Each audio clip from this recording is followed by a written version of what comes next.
political battle that is raging on in Tamil Nadu as we speak. Not between political parties, but between the government and the governor. Seems to be a lot of that going around. In the latest, DMK leader T.R. Baalu has written a letter to his fellow MPs in Tamil Nadu. He has urged them to sign a memorandum and send it to President Draupadi Murmu. Now, what does this memorandum say? It says that the governor, RN Ravi, must be removed from his post immediately because, simply put, the DMK is saying, go back, governor. At this point, let's hit the pause and rewind button a bit. Who exactly is RN Ravi? Of course, he's the governor of Tamil Nadu. But why does the DMK want him out? And will this memorandum be successful? Well, RN Ravi is an ex-IPS officer from the Kerala cadre, interestingly. In 2018, he was appointed as the Deputy National Security Advisor. And in the last 3 years, he has served as governor of Nagaland, Meghalaya, and now Tamil Nadu. Second question, why does the DMK want him out? Well, the government and the governor disagree on a host of issues, like the NEET exemption bill. The Tamil Nadu government opposed the common entrance test for medical students. They passed an exemption bill twice, and both times the governor blocked it. And recently, there was another controversy. The governor advocated Sanatan Dharma and called it religion neutral. Now, the DMK has called this a tactic to appease the BJP. So this battle has been brewing on for a while now. But now, the DMK officially wants him out. They view him as a BJP man. Governors and governments in at least 5 states in India are at war with each other. Delhi, where the Lieutenant Governor is in constant showdown mode. The Kerala government is not at all happy with their governor, Arif Muhammad Khan. Then there was Mr. Jagdeep Dhankar in West Bengal, whose fights with Mamata Banerjee were legendary. He has since been promoted and is now the Vice President of the country. Let me go across to our guest this evening, joining us on the broadcast. Mr. Saravanan, always good to have you on the show. He's the DMK spokesperson. Dr. Narayan Lakshman is the associate editor at The Hindu. Thank you very much for being with us this evening. I almost thought that some of you will not make it if the Bangladesh-India match stretches on, so thankfully it got over just in time. S Sriram is a political analyst joining us on the broadcast. And Vinoj Selvam is a BJP spokesperson from Chennai. He joins us on the broadcast as well. As always, I'm going to start with Mr. Saravanan. Mr. Saravanan, yes. What exactly is your problem with Mr. Ravi?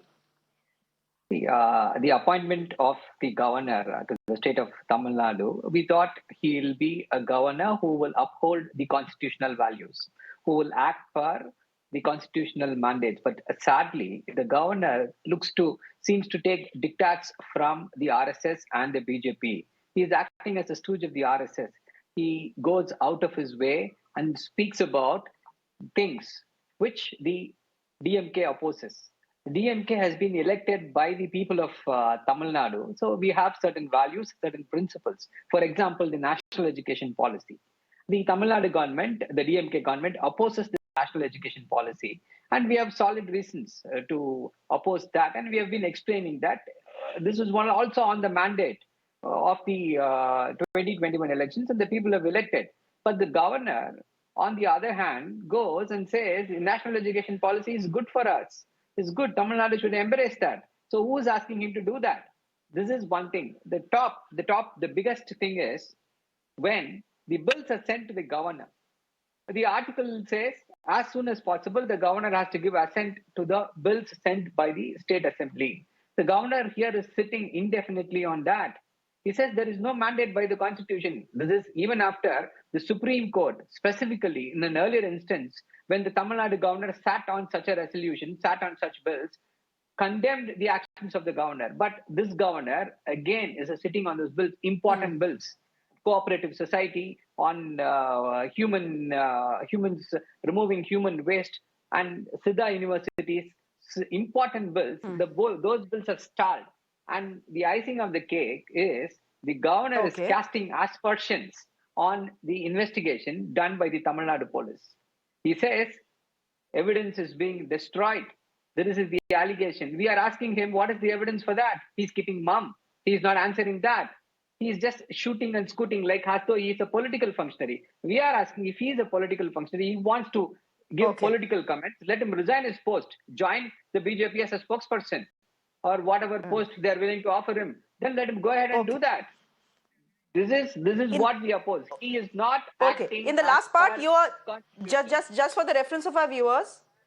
Just for the reference of our viewers, Mr. Saravanan was speaking in the last part about the Coimbatore blast. Okay, Mr. Saravanan, you have made your point. You are saying that the governor is an RSS stooge. He has been sent to the state of Yes, Tamil Nadu to implement the agenda of the RSS and the BJP. That is the absolutely. crux of your argument. Mr. Selvam, would you want to Absolutely. respond here? Because this is not the only governor who is giving trouble to their governments. There is the Lieutenant Governor in Delhi. There is the Kerala governor, Arif Mohammad Khan. In Tamil Nadu. In Rajasthan, it has started as well. Okay. So can I start now, please? Yeah. So in Tamil Nadu, Yes, please go ahead. DMK and double standards have always been two sides of a same coin. They've been two sides of the same coin. Have you noticed in the past, whenever DMK has been in opposition, they have always looked up to the office of the governor. They've knocked on his door several times. They go stand outside his door and they keep speaking about how he should act on against the state government in several ways.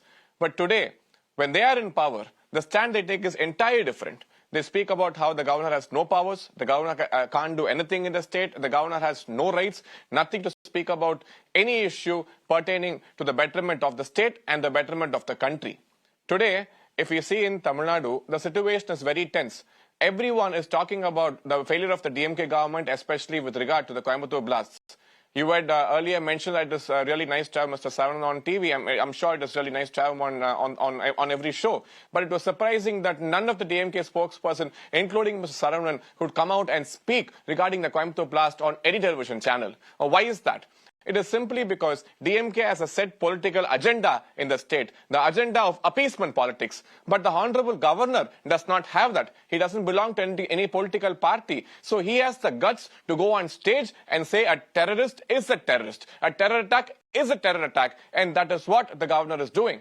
Unfortunately, for DMK, they are having to face not one, but two ex-IPS officers at the same time. One in the form of the Honorable Governor, who is giving rebuttals to the false claims and the false narratives set under the Dravidian model by the DMK. Now, he is tearing into the history which has been created by the Dravidian model narrative. Now, he talks about Santana Dharma. What is the problem for DMK if the governor talks about Santana Dharma, if he talks about India's culture, if he talks about India's heritage? Now, what all this does is it's absolutely against the false narrative which is being set by the Dravidian model. So they want to oppose the governor now. They want to oppose the governor just to take the limelight away from the Coimbatore bomb blast. Everyone is afraid, everyone is talking about the Coimbatore bomb blast and the failure of the DMK government in ensuring safety of the people of Tamil Nadu. So now this is just a ploy, just like how they use Hindi as a tactic whenever there's a price rise, whenever there's a problem in the state, immediately the DMK government takes Hindi up as an issue. Similarly, today, to hide the failure of the government, they're taking up the issue of the governor acting against the interest of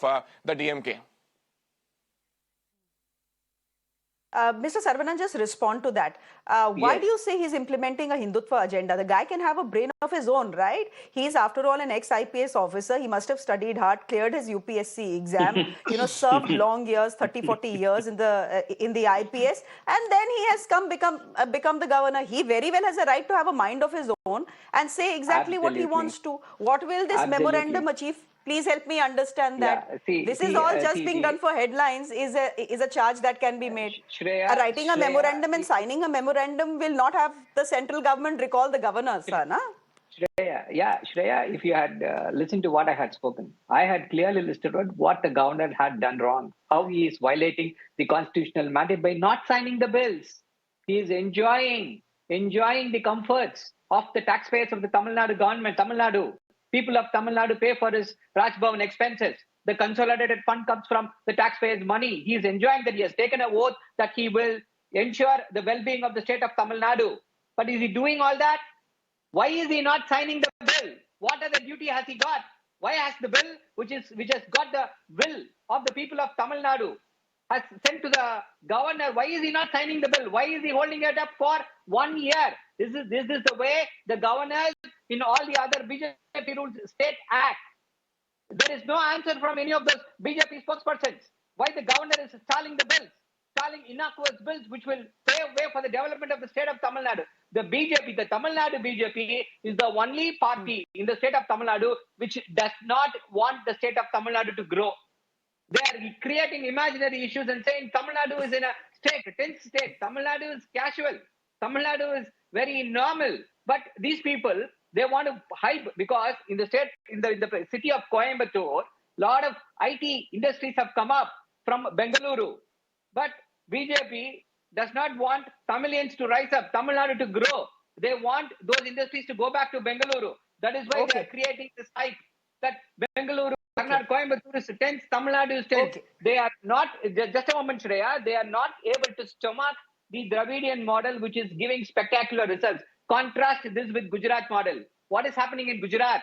The much hyped model, which they said they will implement throughout India. Utter failure, a dismal failure. That is the reason why they are not able to. Let's get Dr. Narayan Lakshman in as well. Okay, let's get Dr. Narayan Lakshman in as well. Dr. Narayan Lakshman, there are at least 5 states now that we know of where the government and the governor are clashing for some reason or the other. Some to a great extent, like in Delhi, and others, like in Rajasthan as well. That whole business has started only now.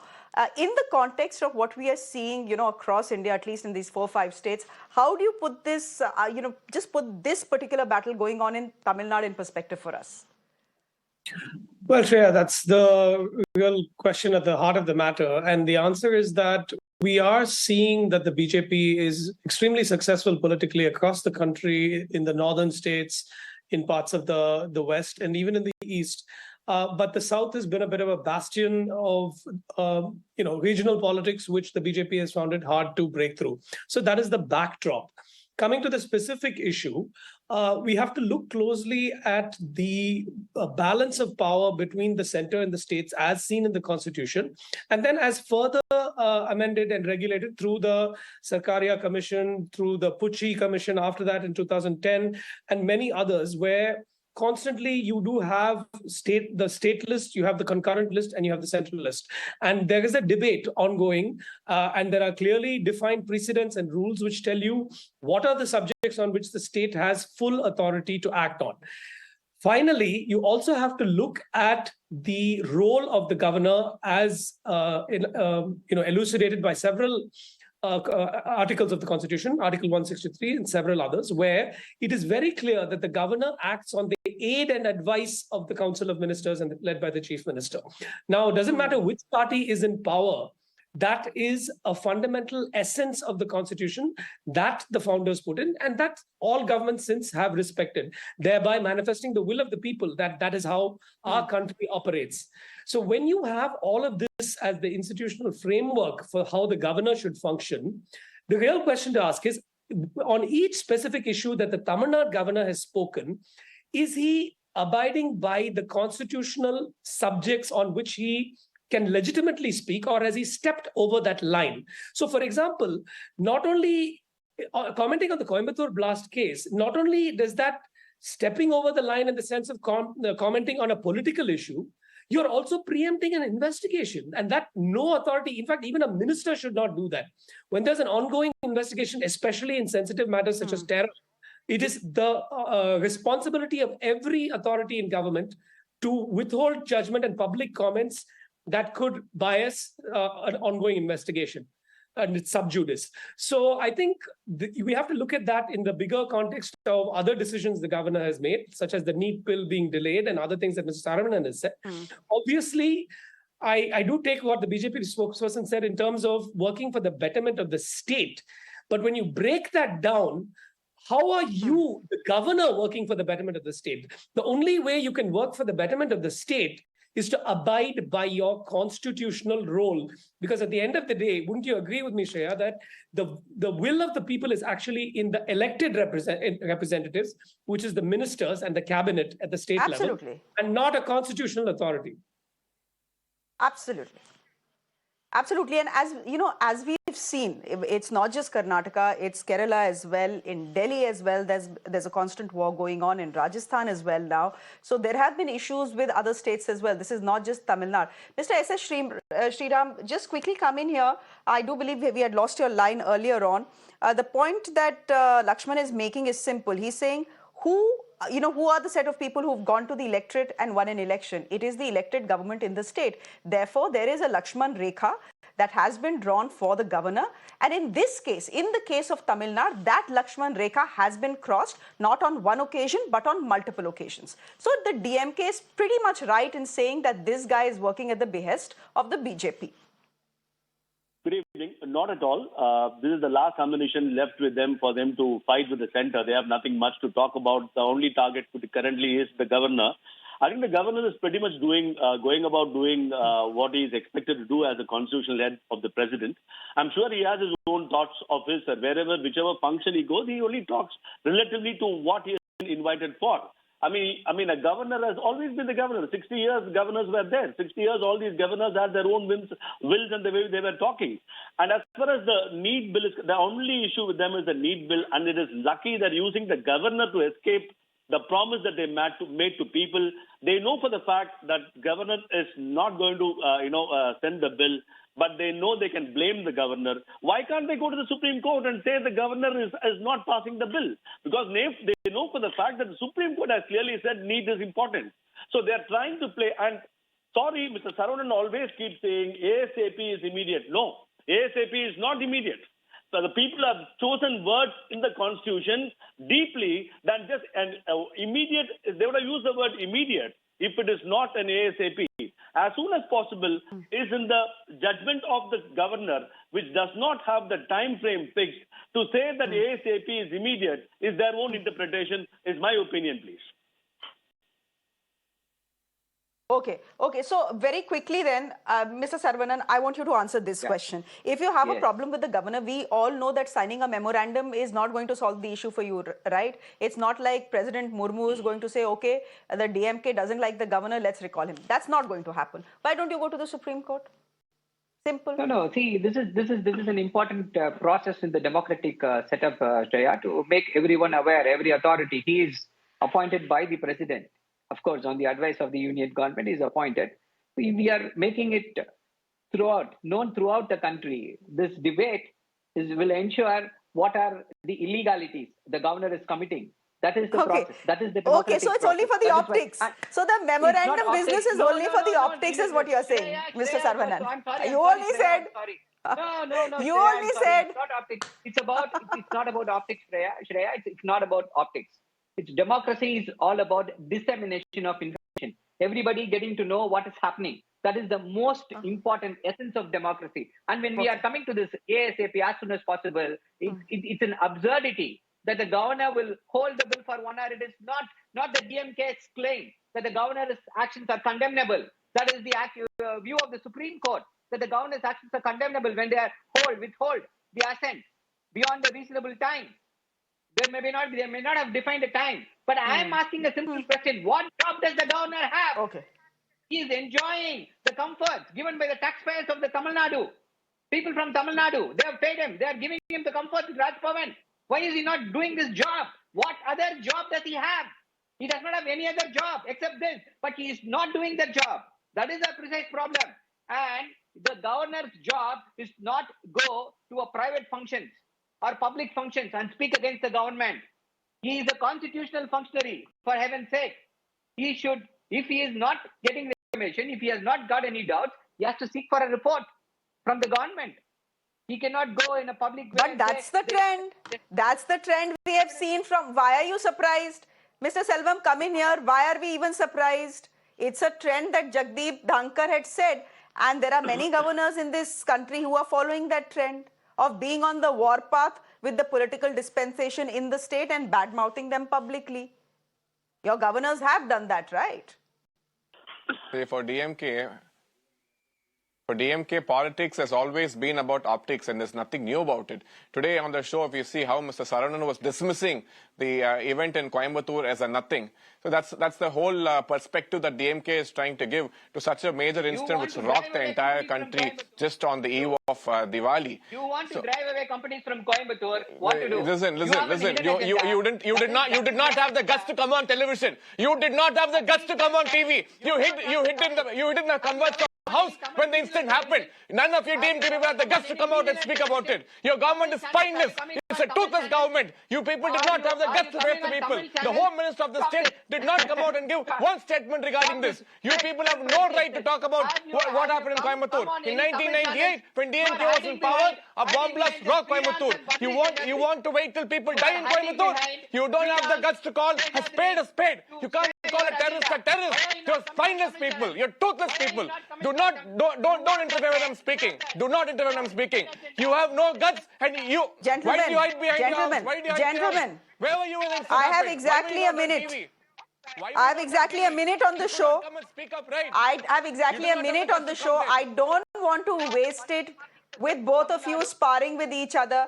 Let Mr. Saravanan, let Mr. Selvam complete his point. The policy is not the policy of the BJP. It is the policy of the central government.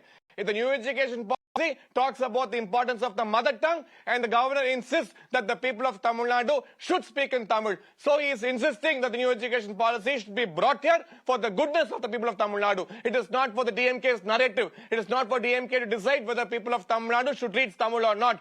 The central government says that Tamil is necessary, Tamil is the mother tongue, and the language should be taught at the school level. And that is why the governor is speaking about it. And the governor knows what to sign and what not to sign. You gave a list of people, 800 people out of 700 of them were from one particular community. There were people who were accused of bomb blasts, people who were accused of having links to terrorists. You wanted to release all of them on Anna's birthday. And the governor needn't sign every letter you sent to them. The governor has the right to decide whether he has to sign or not, and the governor is doing what he is supposed to do within the constitutional framework. And I don't think DMK is in any position to dictate what the governor should do and what the governor should not do. Yeah, okay. Just a minute, Shreya. Mr. Saravanan, 30 seconds respond. Yes. I have to... Yes. Less than 30 seconds. Go ahead. The BJP does not have the courage to appear on any Tamil channels, and he is coming here and preaching, taking lessons to us.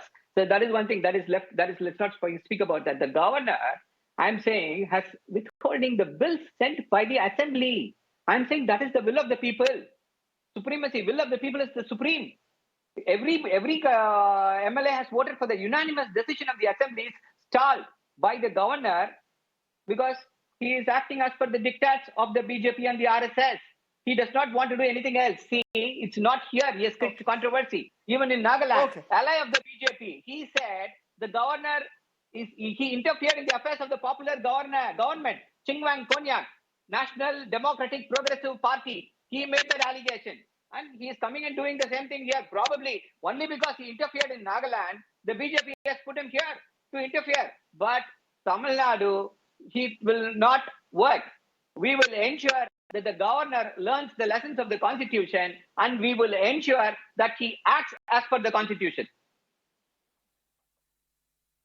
Okay, we'll leave it there, gentlemen. Thank you very much, Mr. Saravanan, Dr. Lakshman, S Sriram, and Vinod Selvam for joining us on the broadcast.